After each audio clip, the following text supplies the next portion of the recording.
সূরা আল জাসিয়া। রহমান রহিম আল্লাহ তাআলার নামে। হামিম। পরাক্রমশালী প্রজ্ঞাময় আল্লাহ তাআলার কাছ থেকেই এ কিতাবের অবতরণ। নিঃসন্দেহে আকাশমালা ও জমিনে ঈমানদারদের জন্য আল্লাহ তাআলাকে জানার অগণিত নিদর্শন রয়েছে। নিদর্শন রয়েছে স্বয়ং তোমাদের সৃষ্টির মাঝে এবং জীবজন্তুর বংশ বিস্তারের মাঝেও, যাদের তিনি জমিনে সর্বত্র ছড়িয়ে রেখেছেন। এর সর্বত্রই তার কুদরতের অসংখ্য নিদর্শন মজুদ রয়েছে তাদের জন্য যারা আল্লাহ তাআলার উপর বিশ্বাস করে। একইভাবে নিদর্শন রয়েছে রাত দিনের পরিবর্তনের মাঝে, যে রিজক বিভিন্নভাবে আল্লাহ তাআলা আসমান থেকে পাঠান, যা দিয়ে জমিনকে তার মৃত্যুর পর পুনরায় তিনি জীবিত করে তোলেন, তার মাঝেও এ বায়ুর পরিবর্তনেও তার কুদরতের বহু নিদর্শন ছড়িয়ে রয়েছে তাদের জন্য যারা চিন্তা গবেষণা করে। এ হচ্ছে আল্লাহ তাআলার আয়াত সমূহ, যা আমি যথাযথভাবে তোমার কাছে পড়ে শোনাচ্ছি। অতঃপর তুমি কি বলতে পারো আল্লাহ তাআলা ও তার এই নিদর্শনের পর আর কিসের উপর তারা ঈমান আনবে? দুর্ভোগ প্রতিটি মিথ্যাবাদী পাপাচারীর জন্য। আল্লাহ তাআলার আয়াত যখন তার উপর তেলাওয়াত করা হয় তখন সে তা শোনে, কিন্তু একটু পরেই সে অহংকারী হয়ে এমন ভাবে জেদ ধরে যেন সেটা শুনতেই পায়নি। সুতরাং এই যার আচরণ, তুমি তাকে এক কঠিন আযাবের সুসংবাদ দাও। যখন সে আমার আয়াত সমূহের মাঝ থেকে কোনো আয়াত সম্পর্কে জানতে পারে তখন সে একে পরিহাসের বিষয় হিসেবে গ্রহণ করে। এমন ধরনের লোকদের জন্য অপমানজনক আযাব রয়েছে। তাদের সামনে রয়েছে জাহান্নাম এবং সেসব জিনিস যা তারা দুনিয়া থেকে কামাই করে এনেছে, আজ তা তাদের কোনো কাজেই এলো না। না সেসব মাবুদ তাদের কোনো কাজে এলো যাদের তারা আল্লাহ তাআলাকে বাদ দিয়ে নিজেদের অভিভাবক বানিয়ে রেখেছিল। তাদের সবার জন্য রয়েছে জাহান্নামের কঠোর শাস্তি। এটা কোরআন হচ্ছে সম্পূর্ণত হেদায়েত, তা সত্ত্বেও যারা তাদের মালিকের আয়াতসমূহকে অস্বীকার করে তাদের জন্য অতিশয় নিকৃষ্ট ও কঠোরতর আযাব রয়েছে। আল্লাহ তাআলাই সেই মহান সত্তা যিনি সমুদ্রকে তোমাদের অধীন করে রেখেছেন যাতে করে তোমরা তাঁরই আদেশক্রমে নৌযান সমূহে তাতে চলতে পারো। এর দ্বারা তোমরা তার অনুগ্রহ রিজক সন্ধান করতে পারো এবং শুকর আদায় করতে পারো। একইভাবে তার অনুগ্রহ থেকে তিনি আকাশমণ্ডলী ও পৃথিবীর সব কিছু তোমাদের অধীন করে দিয়েছেন। অবশ্যই এর মধ্যে চিন্তাশীল সম্প্রদায়ের জন্য অনেক নিদর্শন রয়েছে। হে নবী, ঈমানদারদের তুমি বলো, যারা আল্লাহ তাআলার অমোঘ বিচারের ক্ষণগুলো থেকে কিছু আশা করে না, তারা যেন তাদের ক্ষমা করে দেয়, যাতে করে আল্লাহ তাআলা এ বিশেষ দলকে তাদের কৃতকর্মের জন্য পরকালে পুরোপুরি বিনিময় দিতে পারেন। তোমাদের মাঝে যদি কেউ কোনো নেক কাজ করে তা কিন্তু তার নিজের ভালোর জন্যই তা করে, আবার যে কেউই কোনো মন্দ কাজ করে তাহলে তার প্রতিফল তার উপরই পড়বে। পরিশেষে তোমাদের সবাইকে স্বীয় মালিকের কাছেই ফিরে যেতে হবে। আমি বনী ইসরায়েলদের কিতাব, রাষ্ট্র ক্ষমতা ও নবুয়ত দান করেছিলাম। আমি তাদের উৎকৃষ্ট রিজক দিয়েছিলাম। উপরন্তু আমি এ সব কিছুর মাধ্যমে তাদের সৃষ্টিকুলের উপর শ্রেষ্ঠত্ব দান করেছিলাম। দিন সংক্রান্ত বিষয়গুলো আমি তাদের কাছে বিশদভাবে বর্ণনা করে দিয়েছি। অতঃপর যে মতবিরোধ তারা নিজেদের মধ্যে সৃষ্টি করেছে তা কিন্তু তাদের অজ্ঞতার কারণে নয়, বরং তা ছিল তাদের পারস্পরিক জেদের কারণে।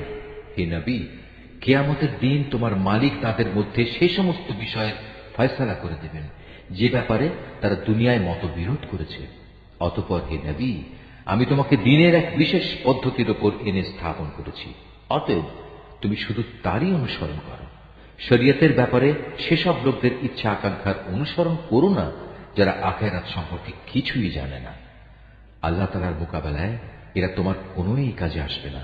তাছাড়া জালেমরা তো একজন আর একজনের বন্ধু, আর পরেজগার লোকদের আসল বন্ধু হচ্ছেন আল্লাহ তাআলা স্বয়ং। এ কোরআন হচ্ছে মানুষের জন্য সুস্পষ্ট দলিল। সর্বোপরি ঈমানদারদের জন্য তা হচ্ছে জ্ঞানের কথা, পথ নির্দেশ ও অনুগ্রহ। যারা অপকর্ম করে তারা কি মনে করে নিয়েছে আমি তাদের সে লোকদের মতো করে দেব যারা ঈমান এনেছে এবং সে অনুযায়ী নেক আমল করেছে? তাদের জীবন ও তাদের মরণ কি ঈমান গ্রহণকারীদের মতো একই ধরনের হবে? কত নিম্নমানের ধারণা পোষণ করছে এরা আল্লাহ তাআলা সম্পর্কে। আল্লাহ তাআলা আসমান সমূহ ও জমিন যথাযথভাবে সৃষ্টি করেছেন যাতে করে এ দুয়ের মাঝে বসবাসরত প্রতিটি বাসিন্দা তার কর্মের যথাযথ বিনিময় পেতে পারে। কিয়ামতের দিন তাদের কারো প্রতি বিন্দু মাত্র জুলুম করা হবে না। হে নবী, তুমি কি সেই ব্যক্তিটির প্রতি লক্ষ্য করেছ যে ব্যক্তি নিজের খেয়াল খুশিকে নিজের মাবুদ বানিয়ে নিয়েছে এবং পর্যাপ্ত পরিমাণ জ্ঞান থাকা সত্ত্বেও আল্লাহ তাআলা তাকে গোমরা করে দিয়েছেন? তার কান ও তার অন্তরে তিনি মোহর মেরে দিয়েছেন, তার চোখে তিনি পর্দা এঁটে দিয়েছেন। এমন ব্যক্তিকে আল্লাহ তাআলার পর কে পথ নির্দেশ দেবে? তারপরেও কি তোমরা কোনো উপদেশ গ্রহণ করবে না? এ মূর্খ লোকেরা এও বলে, আমাদের পার্থিব দুনিয়া ছাড়া আর কোনো জীবনই নেই। আমরা যে মরি বাঁচি তা সব আমাদের এখানেই। আমাদের যা কিছু ধ্বংস করে তা এই কালের আবর্তনই করে। মূলত এদের এ ব্যাপারে কোনোই জ্ঞান নেই। এরা শুধু আন্দাজ অনুমানের ভিত্তিতে কথা বলে। যখন এদের কাছে আমার কিতাবের সুস্পষ্ট আয়াতগুলো পড়া হয়, তখন এদের কাছে এছাড়া আর কোনো যুক্তিই থাকে না যে তারা বলে, তোমরা যদি কিয়ামতের দাবিতে সত্যবাদী হও তাহলে আমাদের বাপ দাদাদের কবর থেকে নিয়ে এসো। হে নবী, তুমি এদের বলো, আল্লাহ তাআলাই তোমাদের জীবন দান করেন, তিনিই তোমাদের মৃত্যু দেন, তিনিই আবার কিয়ামতের দিন তোমাদের পুনরায় একত্রিত করবেন। এটা সংঘটিত হবার ব্যাপারে কোনই সন্দেহ নেই। কিন্তু তারপরেও অধিকাংশ মানুষ এ সম্পর্কে কিছুই জানে না। আকাশমণ্ডলী ও জমিনের যাবতীয় সার্বভৌমত্ব আল্লাহ তাআলার জন্যই। যেদিন কিয়ামত সংঘটিত হবে সেদিন এই বাতিলপন্থীরা ভীষণভাবে ক্ষতিগ্রস্ত হবে। হে নবী, সেদিন তুমি প্রত্যেক সম্প্রদায়কে দেখবে মহাবিচারকের সামনে ভয়ে আতঙ্কে নতজানু হয়ে পড়ে থাকবে। প্রত্যেক জাতিকেই তাদের আমল নামার দিকে ডাক দেয়া হবে। তাদের বলা হবে, দুনিয়ায় তোমরা যা কিছু করতে আজ তোমাদের তার যথার্থ প্রতিফল দেয়া হবে। এ হচ্ছে আমার সংরক্ষিত নথিপত্র, যা তোমাদের কর্মকাণ্ডের উপর ঠিক ঠিক বর্ণনাই পেশ করবে। তোমরা যখন যা করতে আমি তা এখানে সেভাবেই লিখে রেখেছি। যারা ঈমান এনেছে এবং নেক কাজ করেছে, আজ তাদের মালিক তাদের তার অনুগ্রহে জান্নাতে দাখিল করাবেন, আর এটাই হবে চরমতম সাফল্য। অপরদিকে যারা কুফরি অবলম্বন করেছে, আমি তাদের বলবো, তোমাদের সামনে কি আমার আয়াতসমূহ বারবার পড়ে শোনানো হতো না? কিন্তু এ সত্ত্বেও তোমরা ঔদ্ধত্য প্রকাশ করেছিলে। মূলত তোমরা ছিলে একেবারেই নাফরমান জাতি। যখন তোমাদের বলা হতো আল্লাহ তাআলার ওয়াদা সত্য এবং কিয়ামত সংঘটিত হওয়ার মধ্যে কোন রকম সন্দেহ নেই, তখন তোমরা অহংকার করে বলতে, কিয়ামত আবার কি?